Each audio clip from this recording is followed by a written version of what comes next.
Сәлем қыздар, мен бүгін сіздерге осындай қыстық салаттардың бірі хит болған, яғни сацабили салатының рецептімен бөлісемін. Жасалуы өте оңай, балдарыңызға да қысқа нанға жағып жесе өте дәмді болатын салаттың бірі. Видеомны соңына дейін қараңыздар. Каналыма жазылып, лайк басылып, қоңырау белгісін басып кетіңіздер. Алдымен жуылып тазаланған осындай помидорымызды ет тартқыштан өткізіп аламыз. Менде осындай қолмен тартылатын ет тартқыш, сіздер электр тартқышпен тартсаңыздар болады. Және помидордың сіздер қабығын алсаңыздар болады, мен өзім қабығын алмадым. Және осындай тәтті болгар бұрышымызды да ет тартқыштан тартып аламыз. Және де сәбізімізде осындай ет тартқыштан тартып, барлығын дайындап аламыз. Мен барлық құрамдарын описание бөліміне жазып кетемін. Қанша килограмм, қанша тұз салатындығын. Барлығын тартып болғаннан кейін мен далаға жасадым. Қыздар, ошаққа қазанды қыздырып алып, бірінші помидорымызды салып, осындай міне көбік шыққанша қайнатып аламыз. Себебі біздің көбігіміз помидордың суы, яғни суы тартылмайынша біз помидорымызды қайнатамыз. Себебі біздің помидорымыздың суы тартылмаса, банкымыз атылып кетуі мүмкін. Және осы 20 минут қайнатқаннан кейін үстіне болгар бұрышымызды салып, тағы да 5 минуттай қайнатып аламыз. Міне осылай 5 минут қайнағаннан кейін оның үстіне тартылған сәбізімізді салып шығамыз. Қыздар, енді осыларды астын орташа отта қайнатып аламыз. Әр салған құрамнан кейін міндетті түрде 5 минут сайын қайнатып отырыңыздар. Міне біздің салат осындай болды. Енді осының үстіне ет тартқыштан өткізілген ащы бұрышымызбен сарымсақты салып, тағы да 5 минуттай қайнатып аламыз. Міне біздің салатымыз осындай көпіршіктері бетіне шығып бүлкілдеп қайнап жатыр. Осының үстіне 800 граммдай сұйық майымызды құямыз.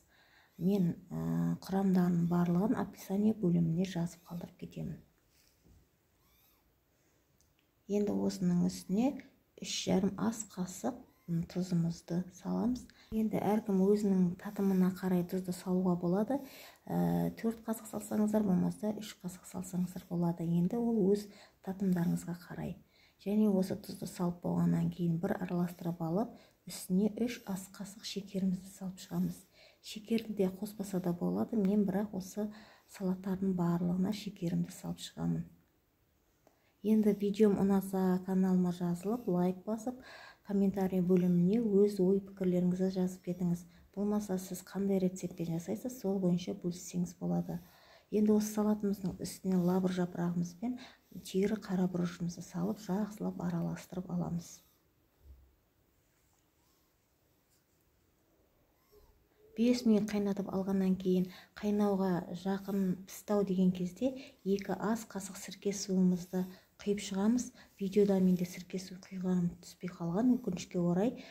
Сірке суын қоссаңыздар, сіздердің банкыларыңыз атылмай, қыста міндетті түрде атылмай жақсы шығады. Сенімді боласыздар. Міне біздің салатымыз дайын. Енді осындай тегешке құйып алып, үйге әкеліп, банкыларымды осындай мантаваркаға парлап алдым. Және крышкаларында мантаварканың түбіндегі суға парлап, дайындап қойдым.